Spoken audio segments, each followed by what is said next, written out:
chanter pour une dernière fois ce cantique ensemble. Moi je viens puiser, puiser, puiser. Plus de toi encore. Yeah, yeah. Moi je viens puiser. Moi je viens puiser. Que ce cantique soit une prière pour toi ce matin.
Peut le dire avec moi s'il vous plaît. Moi je viens puiser. Moi je viens puiser. Puiser. Puiser. Plus de toi. Fais monter ta voix vers le ciel. Et déclare ces paroles de tout ton cœur. Moi je viens puiser. Moi je viens. Laisse-toi transformer entre les mains du divin potier. Plus de toi. Yeah. Encore une fois, de tout ton cœur, moi je viens puiser, puiser, plus de toi encore. Nous voulons plus de toi. Tous ensemble, une dernière fois, moi je viens puiser, puiser. Nous venons puiser, Seigneur. Plus de toi. Plus de toi encore. Yeah. Et maintenant de tout ton cœur. Tu vas le dire de tout ton cœur. Moi je viens puiser. Puiser. Puiser. Plus de toi. Plus de toi encore. Yeah.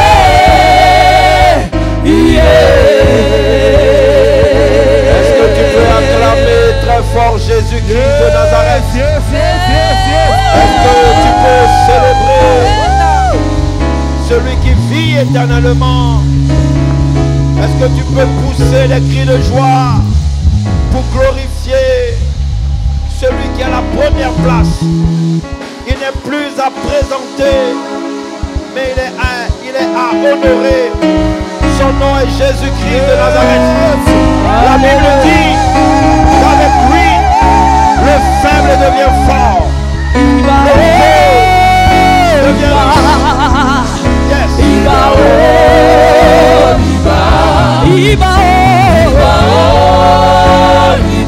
Tous ensemble. Reçois la gloire. Reçois la gloire. Reçois la gloire. Reçois la gloire. Reçois la gloire. Ensemble.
Seigneur, reçois la gloire. Est-ce que tu peux l'acclamer très fort? Alléluia. Gloire à Jésus de Nazareth. Amen. Que son nom soit élevé dans nos cœurs, dans nos esprits et dans nos pensées. Alléluia. J'aimerais que tu fasses l'effort et que tu ailles saluer 3 personnes. Va saluer 3 personnes, va communiquer de l'amour ce matin à ton frère. Alléluia. Sois vivant. Tu es dans la maison de Dieu, tu es froid, tu es moins. Dans la présence de Dieu, c'est la vie. C'est la vie. Voilà, va saluer. Salut, si tu veux saluer toute l'assemblée, salue. C'est si bon de louer son nom, de chanter ses louanges et gloire à son saint nom, de proclamer sa fidélité chaque jour infiniment. C'est si bon de louer son nom, de chanter ses louanges et gloire à son saint nom, de proclamer sa fidélité chaque jour infiniment. C'est si bon de louer son nom, de chanter ses louanges et gloire à son saint nom, de proclamer sa fidélité chaque jour infiniment. Alléluia. Alléluia. Alléluia. Alléluia.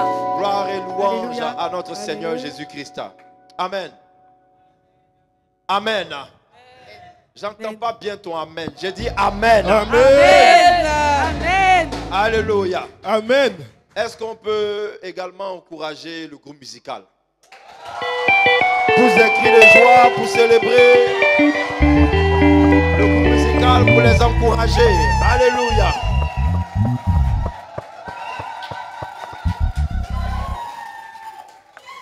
Amen. Dieu passe tous les dimanches par leur canal pour nous transmettre la joie, pour nous transmettre la vie. Par leur canal également, nous sommes conduits à la porte des cieux. Alléluia. nous devons prier pour chaque membre du groupe musical, mais nous devons également les encourager. Alléluia. Parce qu'il faut avoir du courage pour pouvoir chanter à la gloire de l'Éternel. Tu peux savoir chanter, mais il faut avoir le courage. Alléluia. Amen. Alors, on va rester dans cette position. On va faire la lecture du thème et de notre texte de base.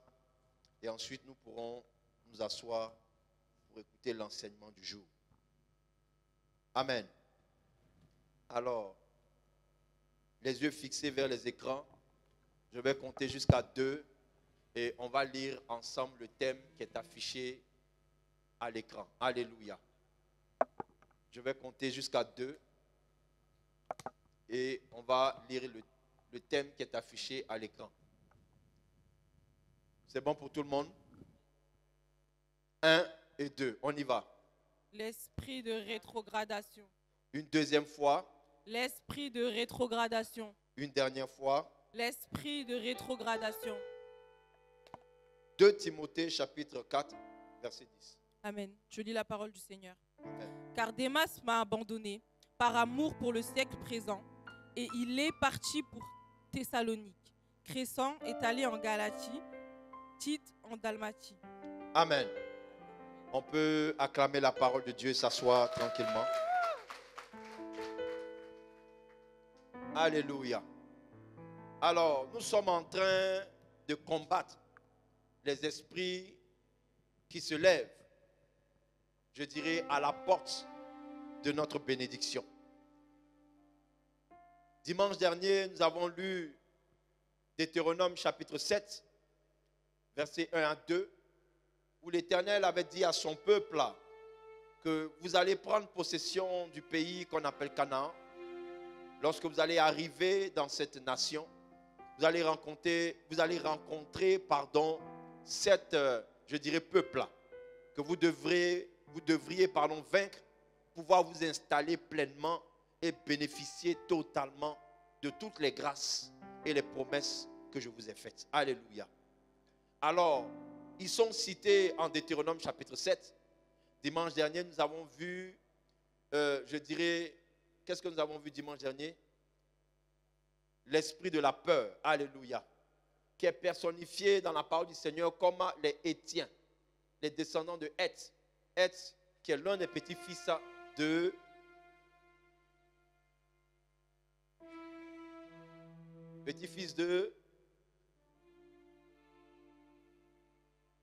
chrétien de l'église des vainqueurs. Fils de, petit-fils de, arrière-petit-fils de Heth. Fils de Canaan. Petit-fils de Cham. Arrière-petit-fils de Noé. Alléluia. Personnifié, il personnifie la peur. Aujourd'hui, nous allons voir, je dirais, l'esprit de rétrogradation. Il est aussi personnifié dans la parole de Dieu. Alléluia. En la personne des Girgasiens.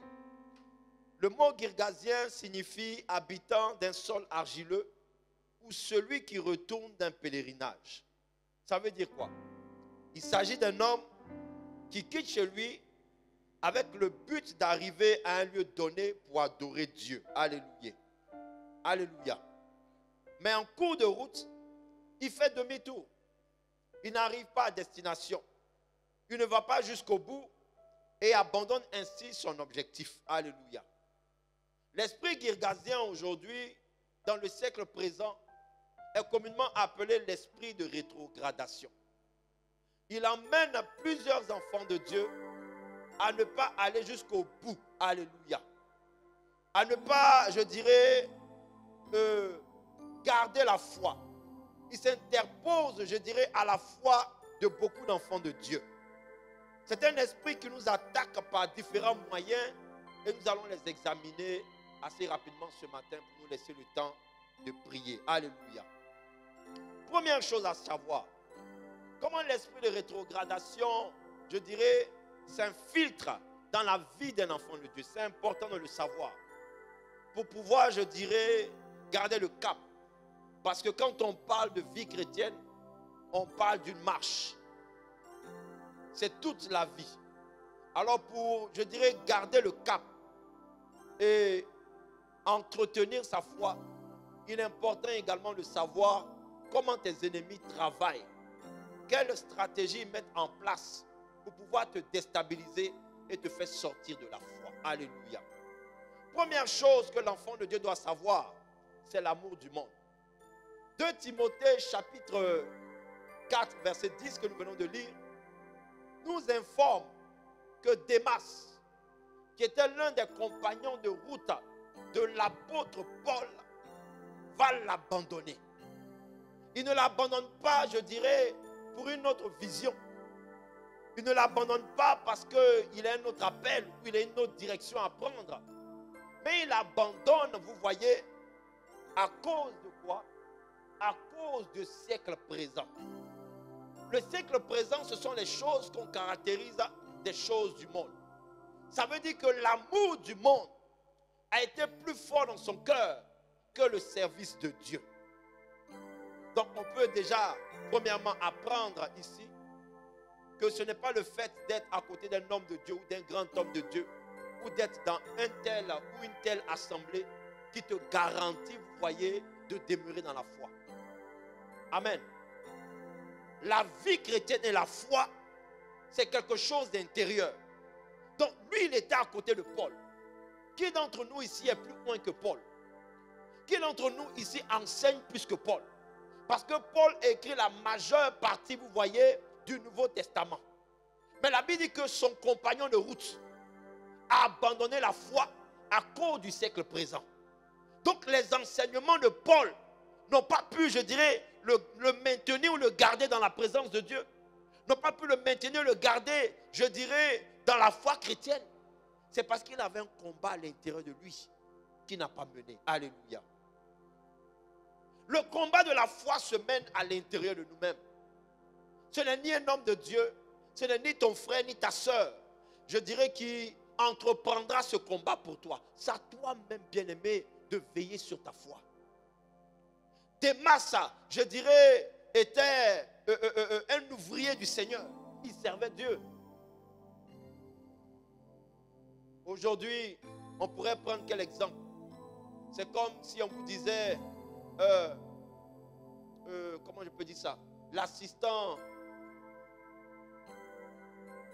d'un grand homme de Dieu, aujourd'hui connu mondialement, a abandonné pour retourner dans le monde. Tu te dirais, mais comment ça se fait? Parce que Paul faisait des miracles. Paul chassait les démons. Paul était reconnu pour ses enseignements. Il était reconnu pour ses prédications. Mais ça n'a pas empêché son compagnon de route d'abandonner la foi pour le siècle présent. Si aujourd'hui nous ne veillons pas sur notre foi, bien-aimés, personne d'autre ne le fera à notre place. C'est une question, comme j'ai dit, de cœur et non d'appartenance à une communauté, à une famille, à un groupe de personnes. Je suis le fils d'eux, je suis l'enfant d'eux. Non, bien-aimé, ça ne te garantit pas, vous voyez, de garder le cap et de rester dans la foi. Ce qui te permet de garder la foi, c'est constamment d'examiner ton cœur. Alléluia. Quelqu'un peut dire amen à ça. L'amour, c'est le plus haut niveau dans les relations. Et nous voyons ici que Démas, son cœur a été saisi et entièrement occupé par le monde. Son amour pour Dieu s'est éteint. Le cœur est un élément essentiel et nous devons veiller sur notre cœur. Le diable passera par multiples façons ou facettes pour pouvoir éteindre notre foi. Parce qu'il sait que si ta foi est éteinte, bien-aimé, tu ne peux rien obtenir de la part de Dieu et tu ne peux, je dirais, pas également remporter certaines victoires. C'est la foi qui nous permet, vous voyez, je dirais, d'accéder aux choses que l'Éternel nous a réservées. Et si ton cœur n'est pas préservé pour les choses de Dieu, la flamme, je dirais, des choses de Dieu n'est pas entretenue en toi, petit à petit, sans t'en rendre compte, tu vas être comme Démas, à t'éloigner des choses de Dieu. Tu vas commencer à servir Dieu Et demain, tu te retrouveras, bien aimé, à être, je dirais, à l'extérieur, en train de faire les choses que toi-même tu n'imaginais pas faire. Comme l'apôtre Paul qui le dit, j'ai du mal à faire ce que Dieu me demande de faire, mais je me retrouve à faire les choses que je n'ai pas envie de faire. Nous devons veiller sur notre foi. Quelqu'un peut dire, je dois veiller sur ma foi. Je dois veiller sur ma foi. Tu dois te dire que lorsque ton amour pour Dieu commence, je dirais, à faiblir, à s'étioler, tu dois chercher à savoir à qui ou à quoi d'autre ton amour, je dirais, vers quoi ton amour est porté. Si ton amour n'est pas entier, parce qu'il faut comprendre que le Seigneur veut l'exclusivité de ton amour. Deutéronome nous dit, tu m'aimeras de tout ton cœur, de toute ton âme, de toutes tes pensées, de toutes tes forces. Dieu ne dit pas tu m'aimeras avec ton cœur ou tu me donneras une partie de ton cœur. Dieu veut tout ton cœur. Il veut l'entièreté. Il veut la totalité. Il veut la globalité. Il veut encore quoi?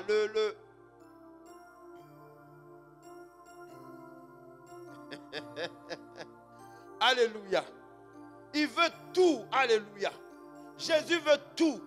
Il veut ton cœur en entier. Alors si tu commences à constater que l'amour que tu as pour le Seigneur n'est pas entier, tu sens que ton cœur est penché vers quelque chose, tu dois commencer à examiner ton cœur. Démas devait avoir quelque chose qui l'aimait dans son cœur plus que les choses de Dieu.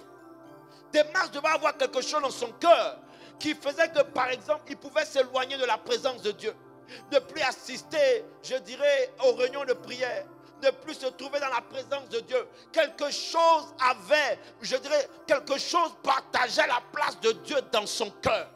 Oh, la Bible dit qu'on ne peut pas suivre deux lièvres à la fois. Tu finiras par suivre l'un pour abandonner l'autre. Alléluia. Mais comme je vous dis assez souvent, notre Seigneur Jésus-Christ connaît sa valeur. Il ne viendra jamais lutter. Il ne permettra jamais plutôt que nous le mettons en concurrence avec qui que ce soit ou quoi que ce soit dans notre vie. Si le Saint-Esprit commence à voir que tu commences à le mettre en concurrence avec l'argent, il va s'écarter. Ah, tu n'es pas en train de me comprendre. Parce qu'il connaît sa valeur. S'il commence à voir que tu commences à le mettre en concurrence avec, comment on appelle ça, les téléréalités, avec les plaisirs de ce monde, il va s'écarter. Parce qu'il n'a pas envie de lutter une place qui lui est déjà attribuée. Il veut que toi, tu lui donnes la place qui lui est due. L'amour du monde a emmené un oint de Dieu appelé Démas à abandonner le ministère. Beaucoup aujourd'hui pensent qu'ils sont en sécurité. Non, je peux encore. Dieu lui-même, il sait. Frère, c'est un piège. Parce que ce que tu joues, ce avec quoi tu t'amuses, comme Samson, il pensait qu'il était en sécurité. Le fait de flirter avec Delilah, il pensait qu'il pouvait encore garder l'onction de Dieu. Frère, à un certain moment, ce avec quoi tu t'amuses finira par t'engloutir. L'amour du monde est un danger. Et la Bible nous demande de nous préserver de cela. Tu ne peux pas, je dirais, t'attendre à voir la main ou la puissance de Dieu se manifester dans ta vie si Jésus n'a pas entièrement la place dans ton cœur. De vous à moi, quelle femme accepterait, à moins que tu sois chez nos frères là, et même là-bas encore, c'est difficilement qu'elles acceptent. Amen. Vous comprenez, vous savez de qui je parle, non? C'est difficilement qu'elles acceptent. Hein? Voilà, nos cousins, merci Dieu. C'est difficilement qu'elles acceptent de partager leur mari avec une autre personne. Qui accepterait de partager sa femme avec un autre homme? Qui accepterait de partager, je dirais son mari avec une autre femme? Nos cousins là, elles acceptent ça difficilement. Mais comme c'est une question de religion qui est mise devant, elles acceptent. Mais regardez les problèmes qu'il y a là-bas. La Bible même nous enseigne. Prenez l'exemple comment elle s'appelle même, de Jacob. Jacob à lui seul, sa famille là, on peut faire comment on appelle ça même? On peut faire télé-réalité avec. Pour les Ivoiriens, on peut faire comment on appelle ça même? Oh, la série Ma Famille. Avec la vie de Jacob et ces deux femmes là, on peut faire Ma Famille. les problèmes qu'il y a eu, le fait d'avoir, je dirais, une rivale, les problèmes que ça engendrait. Alléluia. C'est une réalité. Tu ne peux pas, je dirais, servir Dieu et penser que pendant ce temps, tu peux encore, je dirais, garder une petite place pour un plaisir. La Bible dit que celui qui marche par l'esprit a fait quoi? Il a crucifié sa chair et ses passions.